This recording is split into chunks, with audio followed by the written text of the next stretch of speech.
Hi children, welcome back to our science class.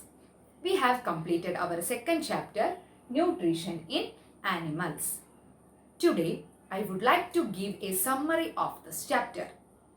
Okay, so animals' nutrition includes the requirement of nutrients, mode of taking food and its utilization by the body. Okay, so we know that different organisms have different modes of taking in food. For example, siphoning process of butterfly and hummingbirds, bees collect nectar from flowers. Okay, so different organisms have different mode of taking in food.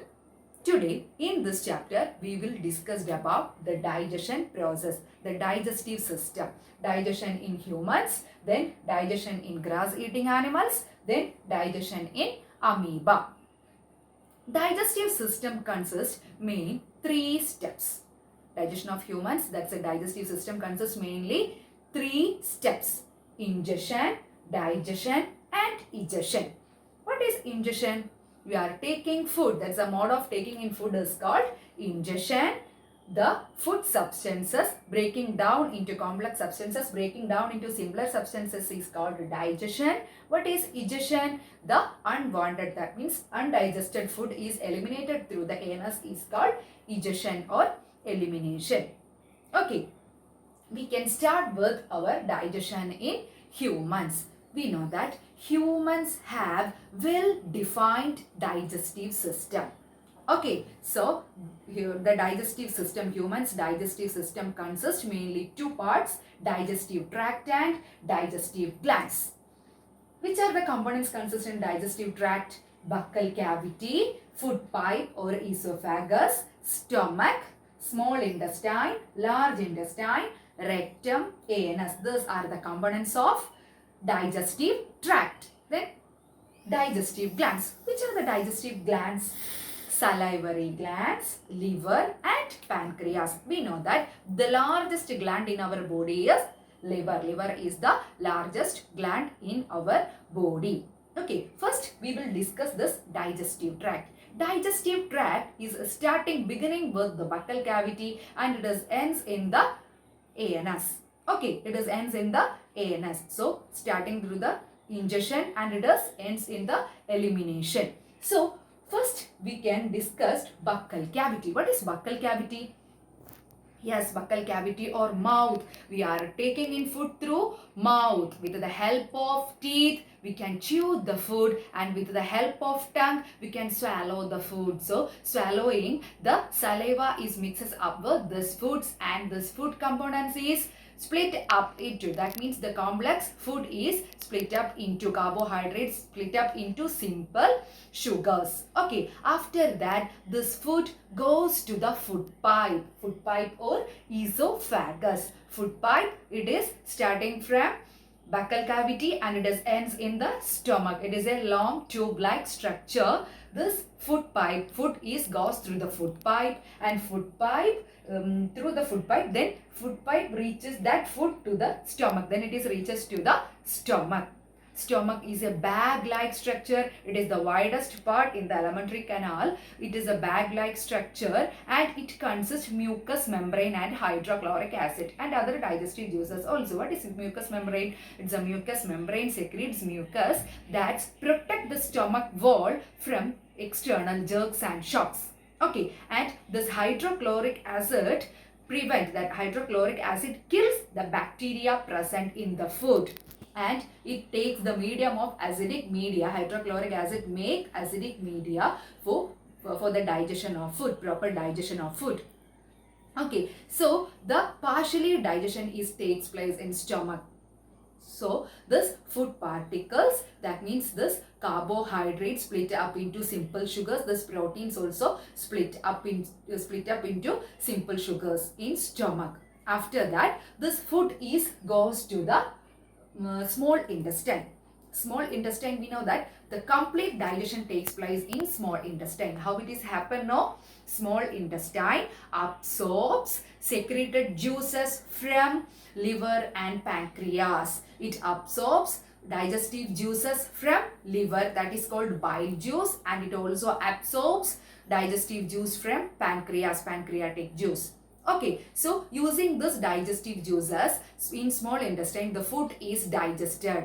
That's the food is split up into, that's the carbohydrates split up into simple sugars, then fats to fatty acids, and amino acids, proteins into amino acids. Like that way it will be split up. The complete digestion takes place in small intestine, and the walls of small intestine consist villi. Villi, that's the finger-like structures. This villi helps to carry this digested food into the blood vessels. Through the blood vessels, this food carries to all the body parts. Okay.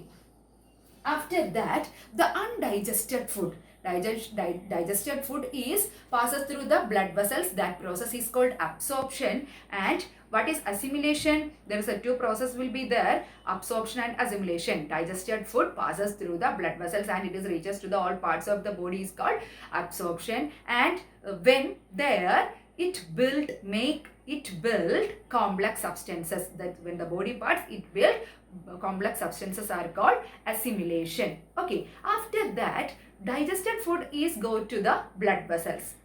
Then undigested food is passes through the large intestine. In large intestines, what happen? The extra water content from this undigested food is absorbs. Large intestines absorbs extra water content from the undigested food and it forms the semi-solid feces. Then it is passes to the rectum. Okay, so in rectum that's fecal matter. Time to time it is eliminated through the anus. That process is called egestion. Egestion means elimination. Last process is egestion. First process is ingestion. Okay, got it?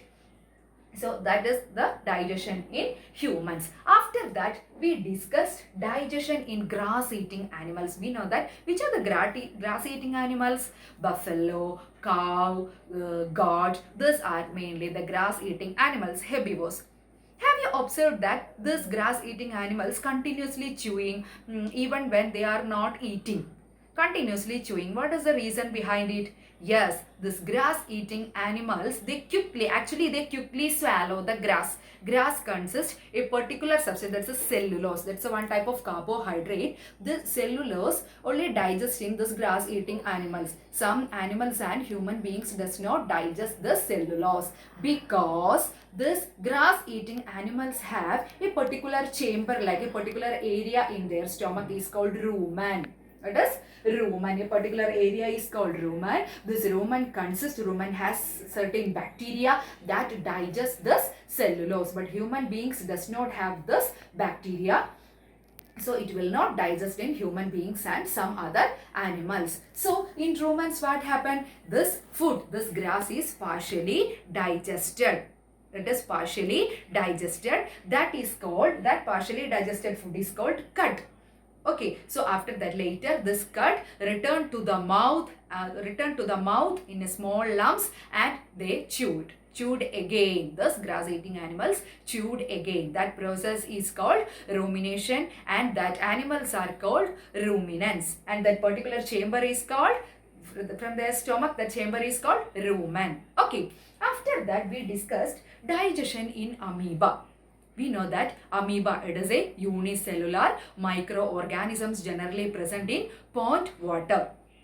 Okay, so actually it has no feeds. It does not have feeds and all. False feed like pseudopodia will be there. Pseudopodia is a false feed. Pseudopodia for movement and capture of food. For the movement and capture of food.